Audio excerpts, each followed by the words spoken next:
Hi everyone, it's Kendall here for week 11 of our Brackman Sampler Sew Along. So without much further ado, let's spin that wheel and see what this week's block is.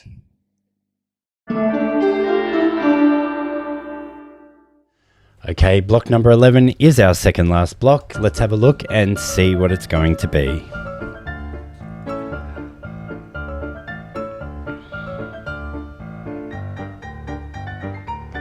Block number 1658. Brackman ID 1658 gives us a block that was known by two different names that Barbara could find. The first being London Roads, which was a Nancy Page design. This appeared in a syndicated mail order column, which was written by Florence LeGanc Harris, which was in many periodicals in the late 20s and 40s. The second name was Mosaic number 8, which was by the Ladies Art Company, who we met back in week number 9. The Ladies Art Company was founded in St. Louis by H.M. Brockstead. It is credited as the first mail order quilt pattern company. Exactly when they first published their catalogue, diagrams of quilt, sofa and pincushion patterns has not been determined. An 1895 ad mentions 272 patterns. The 1906 edition included 450 designs. A second catalogue, Quilt Patterns, Patchwork and Applique, was published in 1922 and revised again between 1928 and 1934, with patterns numbering 531. This last catalogue was published until the company went out of business in the 1970s.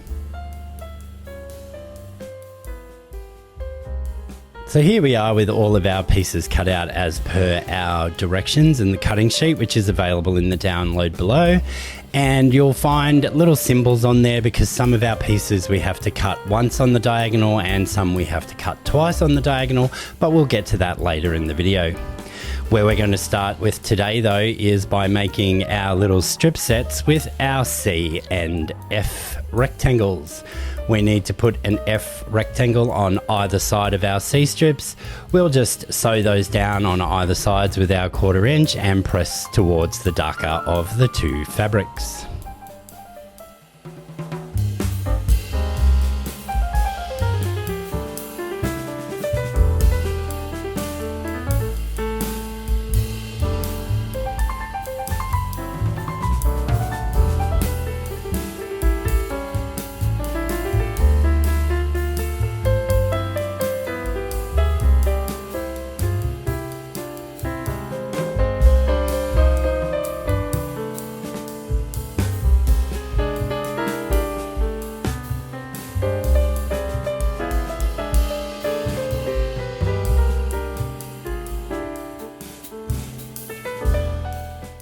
With those units now complete, we need to start the construction of our corner blocks, and for that we need our 2 A squares and our E and D squares, and there's one each of those. I'm just going to layer my D and E square together, and we need to cut this twice on the diagonal, so from corner to corner twice, cutting this down into 1/4 square triangles. We then need to take both of our A squares and just cut that once on the diagonal, creating 4 individual half square triangles. We then need to move ahead to construct our corner units. We're going to start by stitching a background and a print fabric of our 1/4 square triangles together, paying attention to the pattern for the correct orientation. If you watch how I stack up my piles before taking it to the machine, if you sew them together in that fashion, they will be correct for the later construction of the block.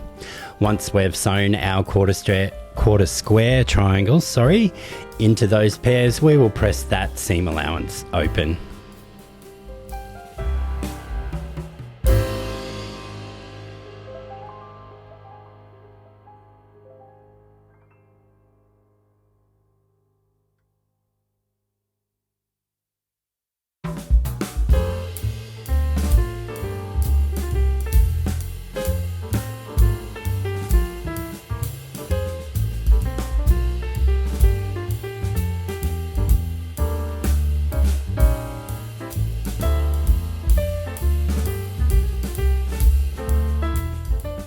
We now need to attach the larger half square triangle to the other side of these half square triangle units that we just constructed. And to just get placement a little bit more accurate, take the larger half square triangle, or the solid half square triangle, fold it in half to find the center, line that up with the seam line of the ones that we created earlier, take that to the machine and stitch our 1/4 inch. And with these, we will press towards that solid half square triangle.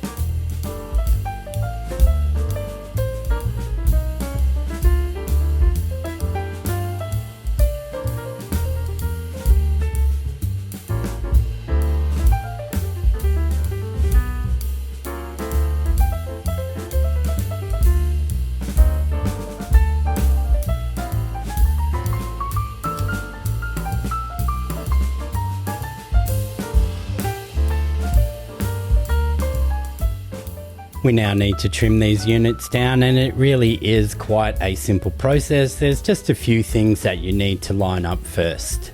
So we're going to place the unit on the table in front of us, but not how you see me doing it currently. We need the diagonal from our last seam to go from bottom left to top right. We then take the diagonal from our square ruler here, and we place that on that stitching line. We also need to pay attention to where the 2 1/4 inch mark is, and that is half of our finished trim down measurement of 4 1/2. So we line that 2 1/4 inch mark up where the other 1/4 square triangles come together with our 45-degree line on our stitching line. In that top right hand corner, you should also see that the 4 1/2 inch mark is hitting the intersection of your seams. When all of those things are lined up, you can trim away those first 2 sides. Now all we need to do is rotate the block, place our 45-degree line once again on our seam line there, and line up our 4 1/2 inches on those freshly cut sides. Once you've done this a few times, it does become second nature. So the only difference with these from a half square triangle unit is that you do need to pay attention to where the center of your sizing is on the intersection of your 1/4 square triangles and your half square triangle. Once these units have been trimmed down, we're ready to lay the block out for its final 9-patch construction.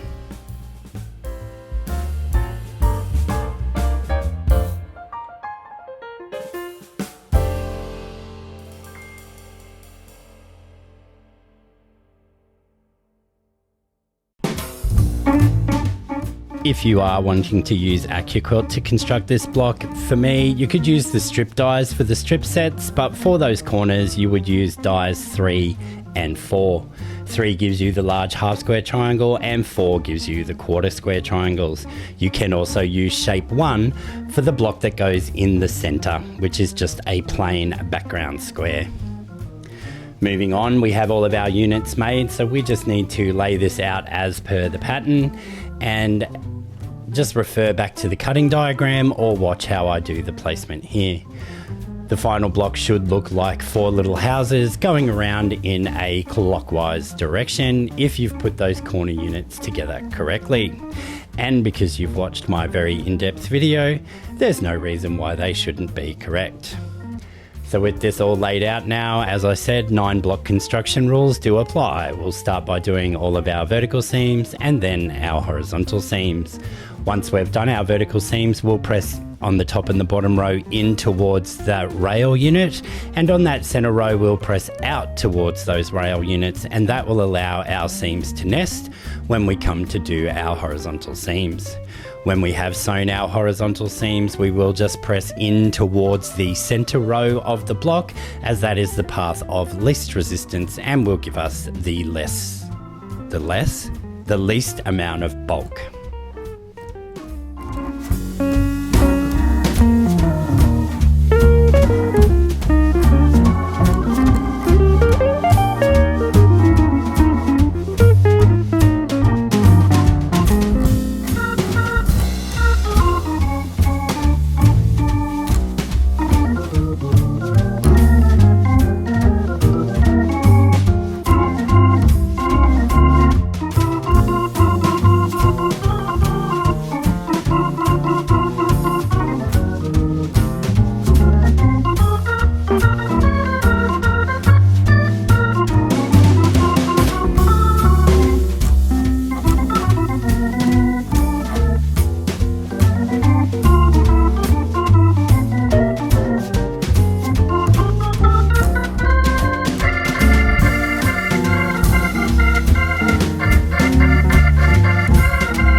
And with our final seam done and pressed into place, we have completed our block for this week.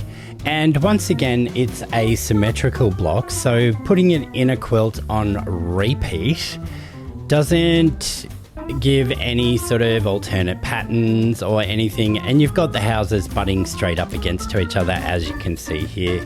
So the only thing I could think of to do a bit different was to insert some sashing and cornerstones, and you get quite a striking quilt, and this would look great, really scrappy. Alrighty folks, thanks for joining me for the second last block in our Brackman Sampler Sew-Along. But as I said, I will continue the series, but I haven't decided yet whether I'll take a week or two off in between on the Saturday videos. And I'm also thinking of changing the time to maybe an evening slot. But we'll continue thinking about that and get back to you as soon as we've figured it out. We being me. If you haven't done so already, I'd love for you to like the video, share it with a friend, subscribe if you haven't already done so. Most importantly, when you do subscribe, tickle that little bell icon and you'll be notified of all my future releases and you won't miss a thing. I'll see you all again real soon. Bye for now.